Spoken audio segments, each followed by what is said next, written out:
Siapa yang bisa mengikuti sepenuhnya amalan beliau-beliau? Kamu nggak bisa mengikuti sepenuhnya. Bisa kamu mengikuti amalannya Muqaddam Tsani Habib Abdurrahman Segaf, umur 7 tahun, umur 7 tahun mengkhatamkan Al-Quran dalam 1 rakaat salatnya. Muqaddam Tsani lam yanam la lailan wala naharan 33 sanatan. Muqaddam Tsani 33 tahun nggak tidur, tidak siang hari tidak malam hari. Ditanya, ya Imam, kenapa kamu nggak tidur? Apa jawab beliau? Bagaimana saya bisa tidur melihat ke kanan sorga, melihat ke kiri neraka, melihat ke atas arsy-Nya Allah? Bisa kamu ikuti?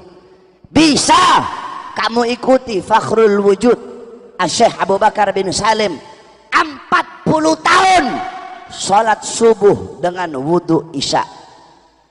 40 tahun sholat subuh pakai wudhu isya.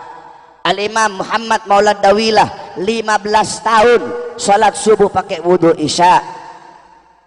Kamu sholat subuhnya pakai apa? Pakai wudhu duhur kalau enggak duha, saudara-saudara. Para ulama, para aulia, para salaf sholat subuh pakai wudhu isya. Al-Habib Umar ibn Zain bin Smith, Al-Habib Umar bin Zain bin Smith 16 tahun tidak pernah menyandarkan punggungnya di satu benda apapun. 16 tahun nggak pernah menyandarkan punggungnya, sekalipun tidur, tidurnya duduk. Bahar bin Smith cucunya tukang tidur, saudara-saudara. Terus kita orang habaib sekarang mau banggain datuk-datuk kita. Kamu sama kayak datuk kamu. Ajdadukum minal ulama wa antum minal juhala. Ente punya kakek ulama, entenya bodoh. Ajdadukum minas sholihin, ente punya kakek orang soleh. Wa antum minal fasikin wal fajirin wal munafikin, entenya fasik, entenya fajir, entenya munafik, entenya mabuk, entenya narkoba, ente zina, ente melacur. Kita tidak bisa ikuti sepenuhnya. Bisa kamu ikuti Habib Abdullah bin Husain bin Tahir, setiap hari baca la ilaha illallah 25.000 kali, ya Allah ya Allah 25.000 kali, salawat kepada Nabi 25.000 kali. Bisa kamu ikuti Al-Habib Ahmad bin Zaid Al-Habsyi, selama puluhan tahun cuma makan roti kering pakai minyak samin, saudara-saudara. Bisa kamu ikuti beliau-beliau para ulama, para salafun saleh. Al-Habib Abu Bakar bin Abdullah Al-Attas, 1 kali duduk baca Yasin 90.000 kali. 1 kali duduk itu kamu baca Yasin paling banyak 40 kali. Itu pun kalau ada hajat baru ziarah. Keluar Batang ada hajat baru baca Yasin 40 kali. Kalau nggak ada hajat mana mau kamu ziarah. Pada kesempatan malam hari ini kami akan mengcounter, menjelaskan, memberikan paparan, mensyarahi apa yang disampaikan oleh Habib Bahar bin Sumed tentang keajaiban karomah Al-Faqihil Muqaddam Tsani alias Al-Habib Abdurrahman bin Muhammad As-Segaf yang tidak tidur selama 33 tahun. Kalau tidak tidur 3 hari 3 malam, saya percaya. Tapi kalau tidak tidur 33 tahun, akal sehat saya belum bisa menerima. Tanyakan kepada seluruh rakyat Indonesia, khususnya yang menguasai di bidang kedokteran kesehatan. Orang yang tidak tidur 3 atau 4 hari itu akan mengalami halusinasi dan sulit konsentrasi. Tidak tidur selama 7 hari itu dia akan lemas, tak bertenaga tubuhnya atau fisik jasmanianya. Setelah 7 hari dia akan mengalami malfungsi organ tubuh alias bisa mati.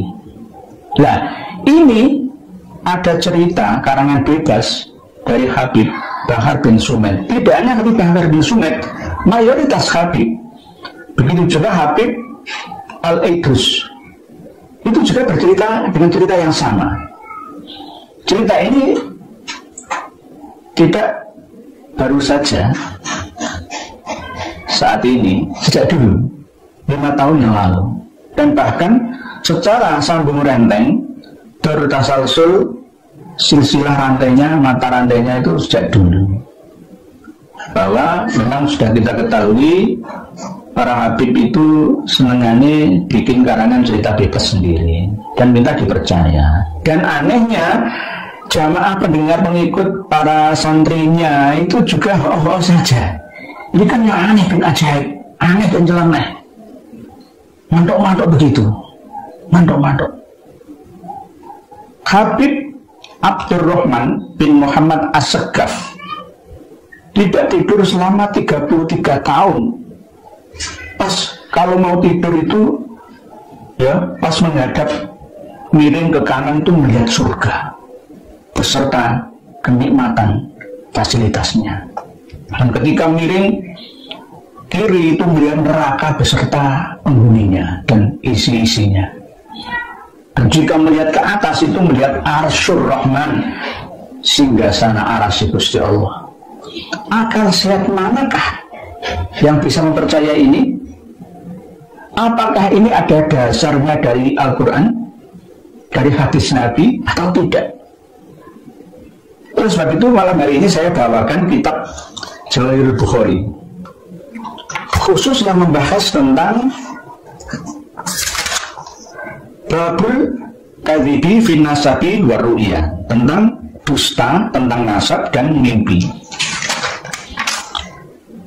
Nomor hadis 472. Wasilah bin Asqa, diceritakan oleh Wasilah bin Asqa radhiyallahu anhu, qala, beliau berkata, qala dawuh sapa Rasulullah sallallahu alaihi wasallam, inna min a'dhamil firo, sesungguhnya termasuk besar-besarnya dusta, ayat da'iyah, yaitu orang yang mengaku nasabnya, ar-rajulu, seseorang, ila ghairi abihi, kepada selain bapaknya. Jadi ngaku-ngaku keturunannya Kanjeng Nabi, saya ini cucu Nabi, saya ahli bait Nabi, seperti yang disampaikan oleh Habib-Habib pirang itu ya. Habib-Habib muda ya. Au yuria, atau diperlihatkan ainahu, pada pandangan matanya, malam taro, sesuatu yang tidak pernah dilihat, alias bermimpi. Katanya mimpi ini itu, katanya dari Rasulullah. Padahal au yakula, atau dia berkata ala Rasulillah, kepada Rasulullah sallallahu alaihi wasallam, malam yakul, yang Rasulullah tidak pernah menyampaikan. Nah, ini namanya membuat hadis baru sendiri melalui mimpi. Walaupun ru'yal mu'min, ru'yas sholihah, itu adalah bagian daripada 46 jenis kenabian, wahyu kenabian, tapi bukan masalah kesamaannya, tapi ada kemiripan. Jadi tidak boleh disamakan. Berarti ru'ya as-sholihah itu bagian daripada 46 juz dari wahyu kenabian. Tidak seperti itu, bukan seperti itu. Maksudnya adalah hampir sama, cuma tidak berupa wahyu, hanya berupa ilham, ya, berupa firasat atau ilham. Jadi hadis ini jelas menerangkan bahwa termasuk dari agung-agungnya dusta itu adalah bila ada orang yang mengaku nasabnya itu tersambung kepada Rasulullah, padahal tidak. Tidak hanya mengaku nasab tersambung dengan Rasulullah saja, bisa juga mengakui bapaknya, saya ini keturunan Pangeran Diponegoro, Raden Ontowiryo, saya ini keturunannya Pangeran Mangkubumi misalkan, padahal tidak. Misalnya, saya ini keturunannya Mbah Sunan Kalijogo, padahal bukan. Nah, ini namanya dusta yang sangat besar. Dan menceritakan mimpi kepada orang yang tidak ahli alias tidak selevel dengannya, dan dengan mengarang-arang sendiri, alias katanya melihat Rasulullah, melihat Nabi, ya, sama seperti yang kita bahas kemarin, ya, ada Imam Ahmad Ar-Rifai yang disalami oleh tangannya Rasulullah SAW keluar dari makam, menyalami beliau, dicium oleh beliau dan disaksikan oleh 12.000 orang, ya. Ini karangan bebas, ya, karangan bebas. Termasuk yang ini juga ada Habib, yaitu bernama Habib Abdurrahman bin Muhammad As-Saggaf. Ini beliau adalah Faqih Al-Muqaddam Sani, alias Faqih Al-Muqaddam yang kedua, putranya Faqih Al-Muqaddam 1. Jadi beliau punya karomah 33 tahun tidak pernah tidur. Masuk akal tidak? Pasti semua akan bilang nggak mungkin. Tapi pendukung fanatiknya akan mengatakan itu karomah. Karomah itu ya jangan diakal-akali, memang nggak masuk akal. Tapi nggak begitulah, nggak sebegitunya. Sewajarnya karomah itu memang ada maunah bagi orang saleh, itu ada. Kalau Nabi mukjizat, kalau para wali karomah, kalau para alim maunah, ada memang. Tapi tidak seperti itu bentuknya. Kalau ngarang-ngarang cerita bebas kayak begitu, 33 tahun nggak tidur, ya nggak masuk akal lah. Itu sama dengan memaksakan orang untuk percaya. Lamana fa bi ayyi ala'i rabbikum tukadziban, wahai jin dan manusia yang berakal, nikmat Tuhan kalian yang kalian ingkari. Masa kita akan mengingkari akal sehat kita lalu mempercayai cerita-cerita klenik khurafat seperti ini? 7 hari tidak tidur itu kelenjar otak dan jantung kita itu ada yang pecah dan pasti meninggal dunia, pasti. Apalagi 33 tahun. Dan ketika miring ke kanan melihat surga beserta seisinya, ada bidadarinya, ada nikmatnya. Lah karena nggak paham surga itu apa, neraka itu apa, sehingga ya ini seperti ini. Surga itu sudah ada dan tersedia saat ini dan nanti. Seperti yang saya sampaikan selalu di channel ini. Begitu juga beliau Habib Abdurrahman bin Muhammad As-Saggaf ini pada umur 7 tahun itu ketika sholat 1 rakaat itu bisa menghatamkan Al-Quran 30 juz. Padahal baca Quran 30 juz dengan cara takbir atau kadir atau tartil itu bisa memakan waktu, bisa sehari semalam kalau tartil. Takbir itu bisa juga sehari.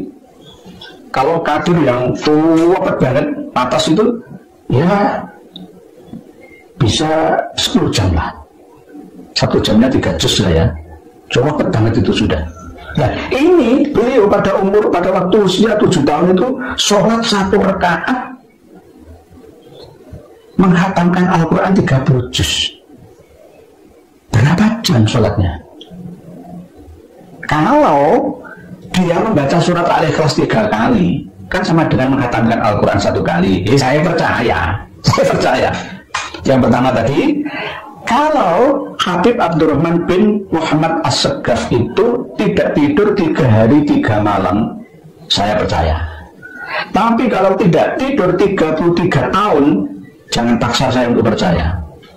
Yang kedua, Habib Abdurrahman bin Muhammad As-Saggaf ini dalam usia 7 tahun itu waktu sholat 1 rakaat itu menghatamkan Al-Quran 30 juz. Saya tidak percaya. Kalau dalam setiap rakaat menghatamkan Al-Quran karena membaca surat Al-Ikhlas 1 kali itu sama dengan membaca Al-Quran sepertiga, 2 kali berarti 2/3, membaca surat Al-Ikhlas 3 kali berarti sama dengan menghatamkan Al-Quran, itu baru saya percaya. Nah, jadi jangan ngarang sendiri. Ini sudah sering disampaikan oleh para habib dalam setiap ceramah dan mimbarnya. Padahal Rasulullah SAW tidak seperti itu. Jangan berlebihan, jangan hulu, jangan itroh. La tutruni kama atratin nasara Isa bin Maryam. Isa bin Maryam, innama ana abdun faqulu abdullahi wa rasuluhu, abdullahi wa rasuluhu, atau abduhu wa rasuluhu. Jangan berlebihan. Rasulullah saja kita tidak boleh berlebihan, Pak. Menyanjungnya, mengkultuskannya berlebihan. Ya sewajarnya, sesuai dengan tuntunan dari Allah Subhanahu wa Ta'ala. Memuji Rasulullah boleh, boleh, mengagungkan Rasulullah boleh, tapi ada tuntunannya, ada aturannya. Siapa yang mengatur itu? Ya Allah sendiri. Jangan membuat aturan sendiri. Apalagi menyanjung, mengkultuskan Habib. Alhamdulillah, Indonesia merupakan negara yang insya Allah dengan anak cucu Nabi Muhammad SAW terbesar di dunia. Gak ada yang lebih banyak di Indonesia terbesar di dunia. Bangsa ini akan aman, bangsa ini akan sejahtera, bangsa ini akan makmur selama anak cucu Nabi Muhammad SAW tidak diganggu, tidak diusik, dimuliakan, dicintai, disayangi. Karena apa? Ada doa dari kakeknya, pemimpin kita semua, Baginda Muhammad Sallallahu Alaihi Wasallam. Nah, tapi kalau udah mulai gaya, Habib kok seperti itu. Nah ini santri gaya. Ya, umat Islam mulai gaya, mulai mengkoreksi Habibnya, mulai mengkoreksi ulama-ulama dari anak cucu Nabi Muhammad SAW. Orang yang seperti itu mirip dengan iblis. Orang yang seperti itu mirip dengan iblis. Mirip dengan iblis. Pangkatnya, ilmunya ditunjukkan untuk mengoreksi anak cucu Rasulullah, lupa. Kalau kakeknya mendoakan siapa yang mencintai keduanya, cintai. Dan siapa yang menyakiti keduanya, aku benci, ya Allah, benci mereka. Mau pamer apa? Mau pamer apa coba? Makanya tolong semuanya sadar, jangan ikut-ikutan orang yang tidak mencintai keluarga Rasulullah. Kadang gara-gara pangkat, gara-gara jabatan, gara-gara kedudukan, gara-gara harta, gara-gara ilmu, kita lupa ajaran para kiai, lupa ajaran para ulama. Bagaimanapun anak cucu Nabi, jangan komentar, cintai, selesai. Jangan komentar, cintai, selesai.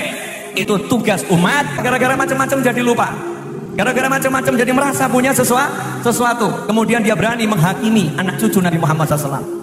Dan jangan macam-macam dengan semua yang dicintai Rasulullah. Al-ulama warathatul anbiya. Kalau namanya kiai cinta sama Habib, kalau namanya kiai cinta sama Habib, maka kata Rasul, Salman minna ahlal bait.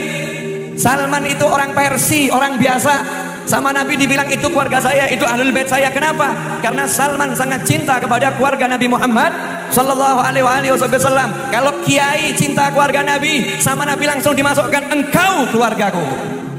Enak atau? Makanya jangan ngaku-ngaku jadi Habib, kurang kerjaan. Gak perlu ngaku jadi Habib. Ya cukup jadi orang yang cinta Habib. Cukup jadi orang yang cinta Habib. Nanti otomatis udah jadi Habib dalam pandangan Nabi Muhammad SAW. Meskipun nasabnya bukan Habib, meskipun nasabnya bukan Habib. Jelas? Mohon maaf, ilmu yang satu ini sudah tidak banyak yang nyampaikan. Kalau dia dulu disampaikan dengan anaknya Habib Ambungan. Habib Ambungan. Berkah dunia akhirat, cintai Habib. Itu kiai dulu begitu. Kalau anak muda zaman sekarang tontok si Habib sopo. Tontok si Habib sopo. Nak cocok gak apa-apa, gak cocok tinggal no. Kurang ajar iku Habib itu. Masya Allah. Na'udzubillah min dzalik.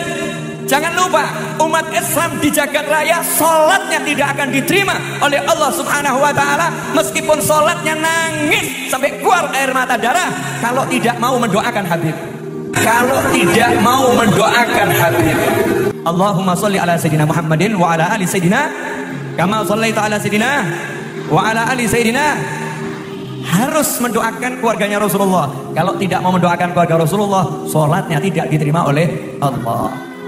Jimat ketiga, pegangi, cintai, hormati, takzimlah kepada keluargaku, ahlul bait. Allahumma shalli ala sayyidina Muhammad. Di zaman Nabi yang namanya Ahlul Bait jan jelas tenan.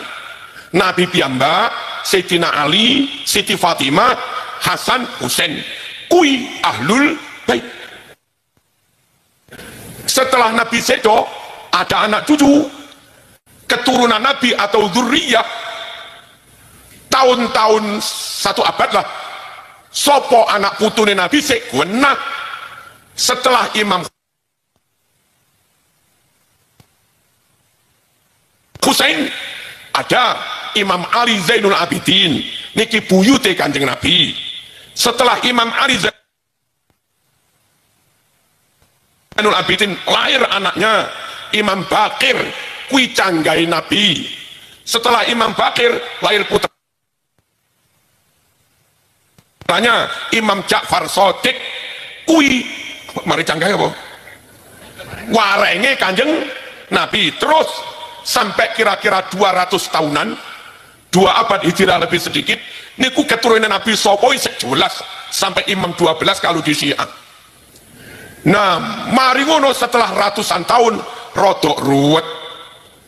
Sopo keturunan Nabi tenanan, sopo sing ngaku-ngaku keturunan Nabi tiba itu niku rodok ruwet.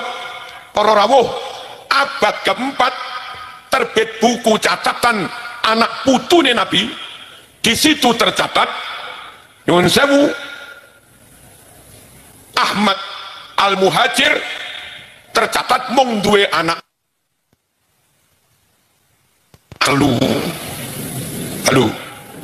halo mari ngono nggak ada buku nasab. Barulah abad 9 Hijriah, setelah 500 tahun 9 Hijriah, dari 4 Hijriah ke 9 Hijriah, 500 tahun Bu, ada buku nasab baru. Si Ahmad Al-Muhajir mau malih tertulis anake papat. Lawong sak pirang-pirang sing teng Indonesia sing padha ngaku dalam diriku mengalir darah Rasulullah, kami keturunan Rasulullah, kui keturunan dari anak sing nomor papat kui. Lagi keturunan tenan apa abal-abal? Tenan apa palsu? Perlu dilakukan kajian ben hasilnya genak tenan. Kui keturunan apa udu? Lek pancen keturunan tenan, ayo Islam podo mahabbah, podo takzim ben barokah.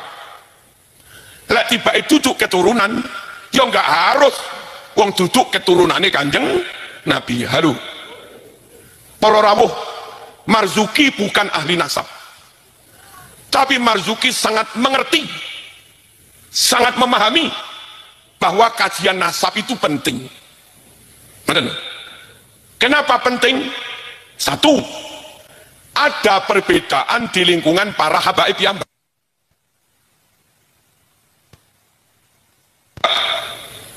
beberapa habaib yang bertamu ke saya niku kadang dawuh, Kiai rasah percaya karo kuwi duduk keturunane Nabi. Ganti sitoke ngomong rasah percaya karo kuwi duduk keturunane Nabi. Lah kula ini tiyang Jawa ora roh sing tak percaya sing iki apa sing iki kayak padha Arabe. Aduh, tak percaya iki jangan-jangan iki sing bener, engko tak percaya iki jangan-jangan iki sing bener. Krono enek masalah perbedaan ngeten iki perlu napa mboten dilakukan kajian saksama, sapa sing keturunan Nabi tenan, sapa sing ora, perlu mboten dilakukan kajian ngeten. Ya perlu wong memang nyatane ya ruwet kok ta. Halo. Yang kedua, catatan buku nasab sendiri juga beda-beda. Ada buku nasab sing ngarani para habaib kuwi keturunane Nabi, tapi juga ada buku nasab sing ngarani para habaib kuwi duduk keturunane Kanjeng Nabi. Lah kita wong Jawa kan bingung toh. Halo. Nek cara kula perlu kumpul bareng, sing gawa kitab habaib keturunan Nabi ayo kumpul, sing gawa kitab habaib duduk keturunan Nabi ayo kumpul, ngondang nakobah pencatat nasab nasional rawuh ning teng mriki ngundang profesor ahli DNA, ngundang profesor ahli filologi. Filologi itu yang ahli mengkaji kitab-kitab kuno, makhtutat manuskrip kuno, dan kalau perlu ngundang ahli kimia. Buku loro sing sitok ngarani Ahmad Al-Muhajir anake mung 3, sing sitok ngarani Ahmad Al-Muhajir anake 4, menurunkan para habaib dites pakai zat kimia, kertasnya dites pakai zat karbon, mana tulisan yang asli, mana tulisan yang palsu, mengke bisa diketahui pakai zat karbon. Jadi aku penting dilakukan kajian ben clear para rawuh, paham nggih? Ngolek wis clear iki lho keturunan Nabi tenan.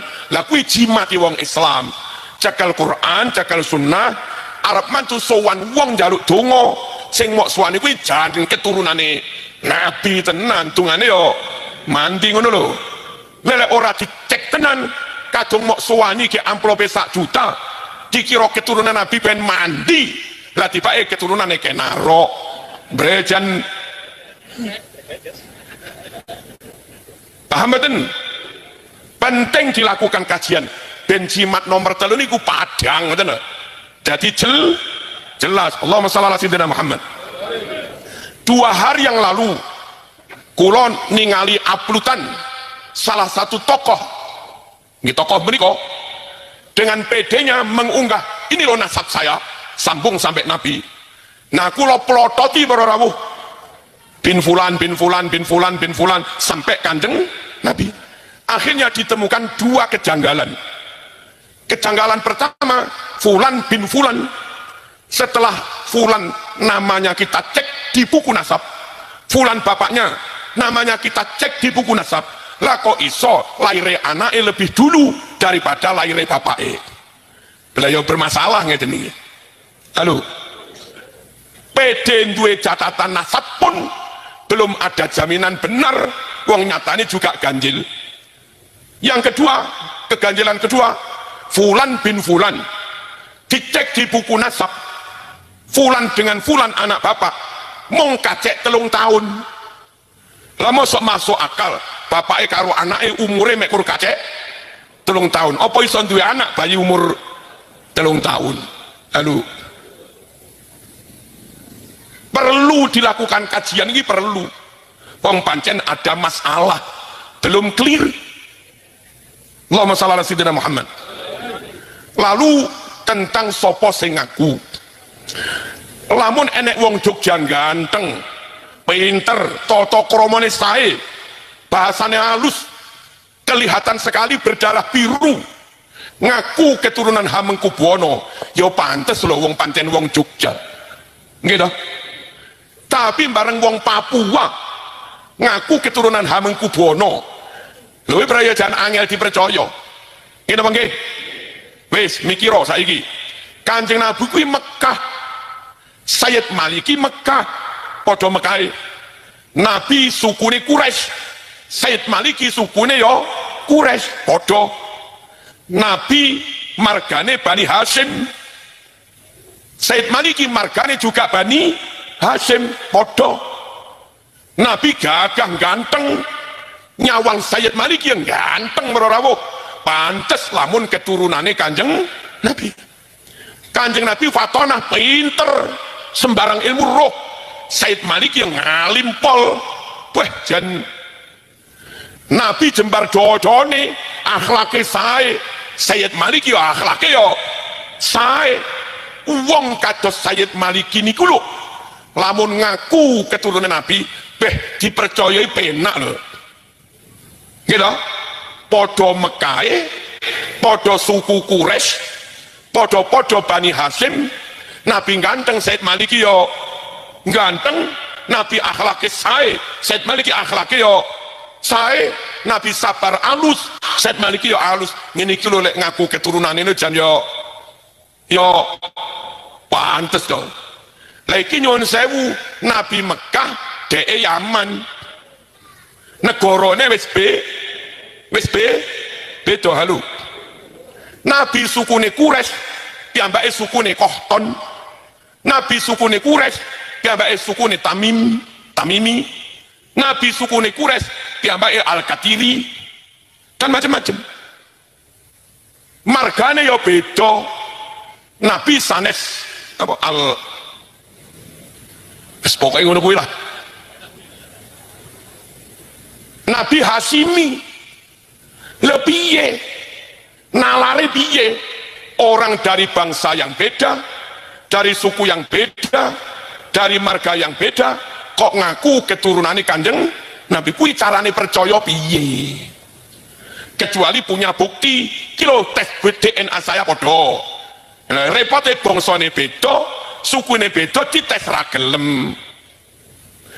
Kayak kene mung dipeksa kon kudu percaya lagi piye? Napa perlu to dikaji? Perlu ben genah tenan sapa sing keturunane Nabi. Lek wis yakin keturunan Nabi tenan tak dadekne jimat. Arep apa-apa sowan mriku, arep napa njaluk donga teng mriku, kaya jaman Wali Songo mbiyen lho. Jan keturunan Nabi tenan, wong Jawa loro disuwuk ya waras pancen ya jimat tenan ngono lho. Lah karepe kajian iki ben ngono kuwi lho. Paham mboten ngeten iki? Allahumma shalli ala sayyidina Muhammad.